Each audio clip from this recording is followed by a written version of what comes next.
শ্রমিকের জন্য এই আগস্ট মাস শোকাবহ এবং বিনম্র শ্রদ্ধার বলে বাংলাদেশের মানুষের জন্য এই আগস্ট মাস হচ্ছে আগস্ট মাস।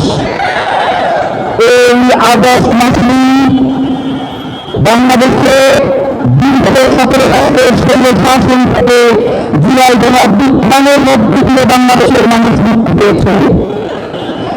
এই আগস্ট মাসে 1991 সালে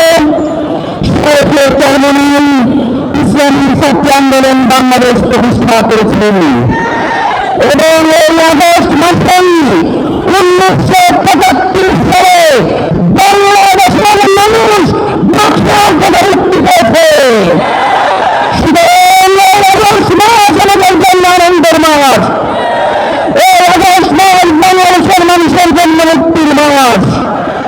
আজকে যখন আমরা জুলাই নিয়ে কথা বলি তখন মনে হয় যে এই জুলাইয়ের বিভিন্ন রাজনৈতিক দলকে আমরা দিয়ে দিয়েছি, এইগুলো নিয়ে কথা বলবার কোন অধিকার আমাদের নাই।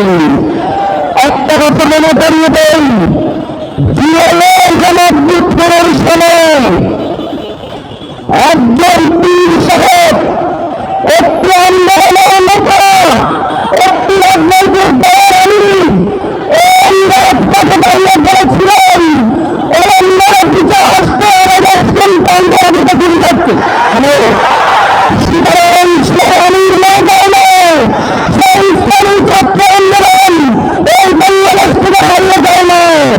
আজকে যারা নতুন করে বাংলাদেশে প্রতিরোধ করতে চায়, যারা বিএনপি হত্যার রাজনীতি কায়েম করতে চায়, তাদেরকে আমরা বলে দিতে চাই বাংলাদেশের এই জন্য ইসলামী সুসন্তানকে আটকে রয়েছে।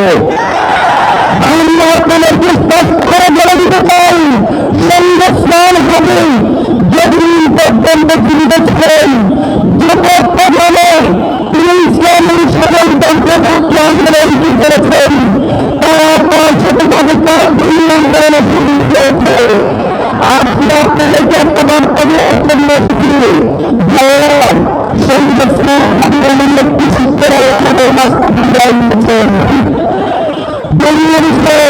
যারা সরকার দপ্তরে আপ্যায়ন করতে চায়, যারা বাংলাদেশের মানচিত্রকে বিদেশের কাছে বিক্রি করে দিতে চায়, সারা বিরক্তবাদী শক্তির হাতে উসমান হাদি আজকের এই শুক্রবার একটি আবার বরণ করেছেন। সরকার ক্ষমতায় যে 6 মাস হয়ে গেছে, নতুন মজার আকর্ষণীয় কথা বলে এই বিচারকে রাজস্ব করবার চেষ্টা করছে, বিচারকে ভিন্ন খাতে পরিণত করবার চেষ্টা করছে। আমরা আগামী তাদের কর্মসূচি দিচ্ছি না। আগামী 18 ডিসেম্বর এই শাহবাগে লক্ষ জনতার সম্মেলনে শহীদ ওসমান হাদির হত্যার বিচার নিশ্চিত করেন এই সরকার ক্ষমতায় থাকতে হবে ইনশাআল্লাহ। এর বাইরে সরকারের কোন পথ নেই। তার সামনে আরো 4 মাস সময় রয়েছে।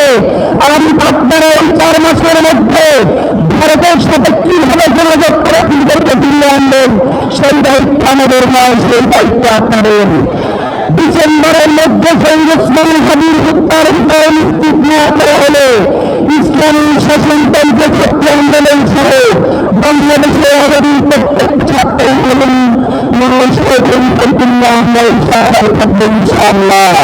বাংলাদেশ জিন্দাবাদ, ইনকিলাব জিন্দাবাদ, ইসলামী ছাত্র আন্দোলনের 35তম প্রতিষ্ঠা বার্ষিকী সবাইকে আসসালামু আলাইকুম ওয়া রাহমাতুল্লাহ।